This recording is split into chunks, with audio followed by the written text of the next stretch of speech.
አሁን ደግሞ ጾም ብሎ አፈንድዶልሃል። አይረባ ጾም ይላል። ምንም እኮ የሚበላው የለም። መጾም ያለበት ባለ ጊዜ ነው። መጾም ያለበት ትግሬ ነው። እነሱ እኮ የሃይማኖት ሪቮሉሽን አስነስተዋል። አማራ የፉጨት መምህር መስሎ ጹም ይባላል። ባይብል የሚያነቡለት ቅዳሴ የሚቀድሱለት በጴንጤም በእስላሙ ብትሄድ አማራ ነው። ሽምግልና የሚላክለት አማራ ነው። አገሪቷን የተሰራ ህዝብ እንደ ዘረኛ ተቆጥሮ ለፋኑ የሚሄድ ለሽምግልና አማራ ነው። ገዳዮች ጋር ይኬድ ሊታረቁ ሲመጡ እኮ አይጠሩትም። አዋግተውት አይጠሩትም። ምን ያርጉት ታዲያ? እነሱ አህያ ህዝብ የሚሉት እኮ ለዚህ ነው። ተሸክሟቸው ቀጥሏል። አሁን ግን አይሆንም። ሊመጡም አይችሉም። ብልጽግናም አይቀጥልም። አታሎ የራሱን የስልጣን ማራዘሚያ ጦርነት ከፈተ እንጂ እውነተኛ የቀይ ባህርን ማስመጣት ቢሆን ኖሮ ትግርኛ ተናጋሪ በሙሉ ዲፖርት ይሆናል። ሀብት ንብረቱ ይወረሳል። ሽብርተኞች ወደ ክስ ይቀርባሉ። የውጭ ሀገር ያሸሹ ገንዘብ ይመጣል። የአማራ ችግር ይፈታል። በአማራ ሰዎች ይመራል። በአማራ ውስጥ ያለቁ ሰዎች ጠቀም ያለ ገንዘብ ካሳ ይሰጣል። ወልቃይትና ራያ ከህገ መንግስቱ በፊት ስለሆነ የአማራ ነው ተብሎ በፓርላማ ይወሰድ ነበር።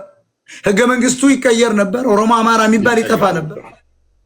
እስከ 20 እስከ 17 እስከ 25 የሚሆኑ ስቴቶች ተፈጥረው ኢትዮጵያ ክልል ፈርሶ ማንም ይሄ የኔ ነው የማይልበት አማራ ከየክልሉ እየወጣ ወደ አንዲት ክልል እያጠራቀሙት እኮ ነው። ገብተዋል።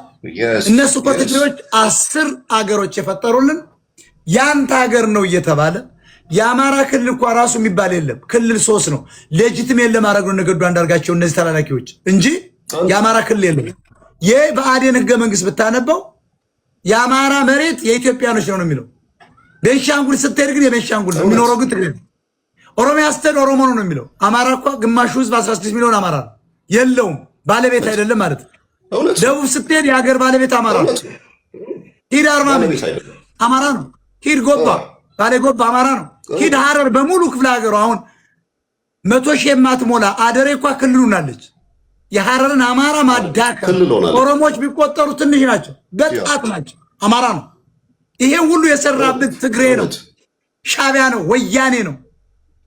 ልንገርህ፣ አርባ ጉጉ ላይ የጨፈጨፈን ኦሮሞ አይደለም፣ ኦነግ ነው። ኦነግ ማን ነው? ሻቢያ ነው።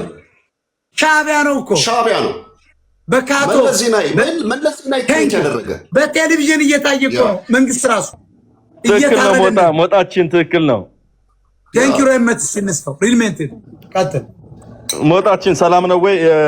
ወደ እንትናችን ለመግባት አሁን ያልከው ነገር በሙሉ ትክክል ነው። የአማራ ህዝብ መንቃት አለበት። አንድ ጓደኛ ጋር ፈታ እያልን ነው፣ እንደምታውቀው አዲስ አበባ ነው ያለሁት። እሱ አንድ ሀሳብ አለው ወይ? አንድ ስም ሞጣችን ሰላም ጤና ይስጥልኝ። ሰላም። በቅርቡ 500 ኖት ይታተማል እየተባለ ነው ኢትዮጵያ ውስጥና እንደ ሐሳብ ያንተ ፎቶ ለምን አይሆንም? ምንድነው 500 ኖት ለማተም ይፈልጋሉ። 200 ብር አለ አይደል? ወደ 500 እናደርገው። ለምን ኢንፍሌሽኑም በጣም ሃይ ስለሆነ እሺ ላይክ 500 ኖት እናድርገው እያሉ ነውና ሞጣችን ነው የኛ አቋም ምንድነው? ብልጽግና እኮ አይፈቅድም። እንኳን የኔ ፎቶ በኖት ላይ ሌላ እንትን ላይ የኛ አቋም እኮ ነው። ሞጣ ያቀኛል። ተው አንተ ሌላ ነገር አታወራ። እኔ እያልኩ ያለሁት ለአማራ ህዝብ በእውነተኛው ፕራክቲካሊ የቆመ ሰው ሞጣ ነው። ምንም ጥያቄ የለውም። እያለ ያለውም ነገር ትክክል ነው። አይ አንድ ጓደኛዬ ከጎን እንዲህ አይነት ሐሳብ ሲያመጣ የአብይ አህመድ ፎቶ ይደረጋል እየተባለ ስለሆነ 500 ብር ላይ እንደ ሐሳብ የኛ ጀግና የአማራይቱ ልጅ ሞጣ ቀራኒዮ መሆን አለበት የሚል ነው። ያው እኛ ፈታ እያልን ስለሆነ ትንሽ ሞጣ አንደርስታንድ ያደርገዋል። ቴንኪው ወንድሜ።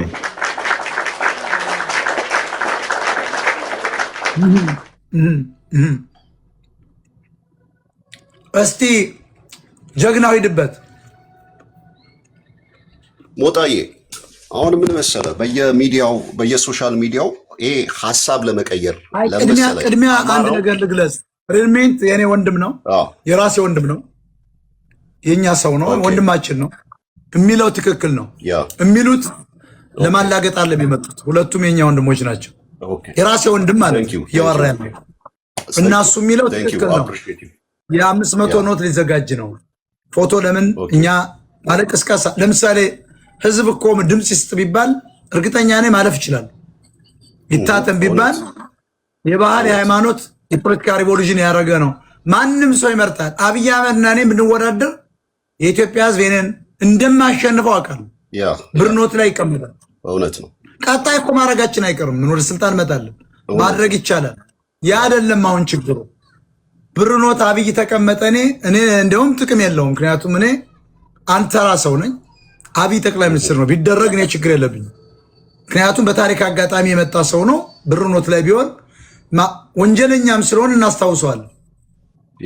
አብይ የሚባል ይሄ ነው እያለ ህዝቡ ከእኔ ይልቅ እሱ እንዲያየው ማለት ነው። ገንዘቡ ላይ ሁሌ እንዲያየው ይሆናል። ናዚ እኮ ነው። ስለዚህ ያንን እኛ ወደ ስልጣን ብንመጣ እኛ ሌላ ኖት ማተም እንችላል። የአንድ ሺህ እንደ ሌሎች የአንድ ሺህ ኢትዮጵያ ብር ማተም ይቻላል። ዛሬ ግን የእሱም ሆነ ሌሎች መደረግ ይችላሉ። ምክንያቱም ጠቅላይ ሚኒስትር ነው፣ ሀገሪቱን እየመራ ነው። በምርጫም ሳይሆን ራሱ አርጉ ካለ ማድረግ ይችላል። ያነሱት ነገር ከእኔ መውደድና ሳፖርተሮች ስለሆኑ ነው። ቀጥል። ለማንኛውም እና ምን ለማለት ነው፣ ይሄን አጋጣሚ መጠቀም ጥሩ ነው። ይሄን አጋጣሚ መጠቀም ጥሩ ነው። ባይዘዌ ተጠላም ተወደደም ኤክስትራ የሆነ ነገር ያስፈልገናል። ምንድነው እሱም? ሞጣዬ ተጨማሪ የሆነ ኃይል ያስፈልገናል። ያም ምንድነው? የአማራ ህዝብ በነቂስ ወጥቶ የትኛውም መለስ ዜና ያሰፈራቸው ትግረኛ ተናጋሪ ሳይሆን አማርኛ ተናጋሪ የበግ ለምድ የለበሱ አማራ ውስጥ የተሸሸጉ በየትልልቅ ታውን ውስጥ ማለት ነው ትላልቅ ቢዝነስ ሙቭ የሚያደርጉ ሰዎች አሉ። እነኛን ሰዎች የአማራ ህዝብ በነቂስ ወጥቶ ኃይል እንዲሁ ለአማራው እውነተኛ የሆነ ሰው ተዋቸው። እነኚህ ከሻቢያ ጋርና ከእንትን ከህዋት ጋር የሚሰራ እሱ መቼም የትም አይደርስም። አለቅላቂ ነው የሚሆነው። ዛሬ ስንትና ስንት ቢሊዮን ዶላርስ ነው ከኢትዮጵያ ሽሽተው ውጭ ሀገር ላይ ዛሬ ለእያንዳንዱ ሚሽን በቢሊዮን እየመደቡ አስብ። እንግዲህ የኢትዮጵያ ገንዘብ ይሄን ያህል እስኪረክስ ድረስ የዛሬ እኮ 17 ነው 15 ዓመት እኮ አንድ ብርና አንድ ዶላር የ14 እና የ13 ብር ልዩነት ነው። ሻቢያ እኮ ወንድማችን ሻቢያ እኮ ነው የሚወስነው። ዱባይ ነው ያሉት። አጋልጫለሁ። ጥቂት ናቸው። ዱባይ የተወሰነ ቁጥራቸውን ጠቅሻለሁ። ኢትዮጵያ ካሉ ቢሊዮኖች ጋር ደግሞ ይገናኛሉ። አሁን ይኸውልህ የዓለምን ኢኮኖሚ ኢንፍሌሽን ብቻ ያመጡት እኮ እነሱ። የኢትዮጵያ ድሃ ሆኖ አይደለም። ለምሳሌ ናቅፋ ከኢትዮጵያ ብር የተሻለ ነው። ተመልከት እንግዲህ ምንም ነገር አገሪቷ ቤት እኮ ፈራርሷል። በጣሊያን የተሰራ ቤት ነው። የትኛው ሪሶርሷ ነው ከኢትዮጵያ ብር የሚበልጠው? አውቀው ነው። ሆን ብለው ነው። ይሄን የሚያደርጉት ደግሞ እነሱ ሻቢያ ኤርትራውያን ናቸው። ሻባና ኤርትራውያን ሲፈልጉ ዛሬ ገንዘቡን 200 ያስገቡታል፣ ሲፈልጉ 50 ብር ያስገቡታል። ሪሞቱ ያለው እነሱ ጋር ከመንግስት እኩል ሆነዋል። መንግስትን እያሽከረከሩ ነው።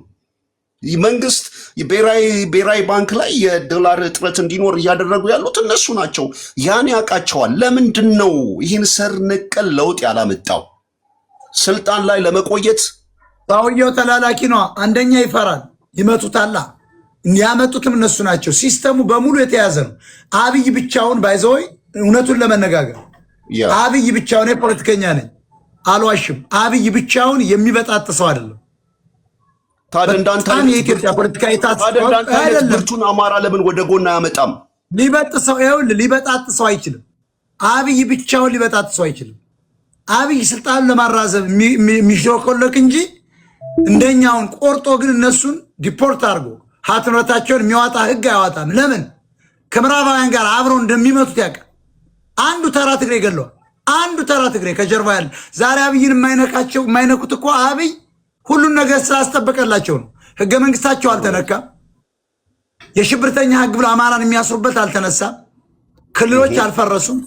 ቋንቋው ዝም ብሎ የወፍ ቋንቋ ነው። አንድ ቋንቋ አልተደረገም። አንድ ባንዲራ የለም። 10 ሀገሮች እኮ ባንዲራ ፈጥረዋል። 10 ሀገሮች እንዲመስሉ አድርገዋል። እውነት አየው፣ ይሄ ሁሉ ፖለቲካ ነው። ስለዚህ አብይ የእነሱ ስርዓት አስቀጣይ ስለሆነ አይነኩትም።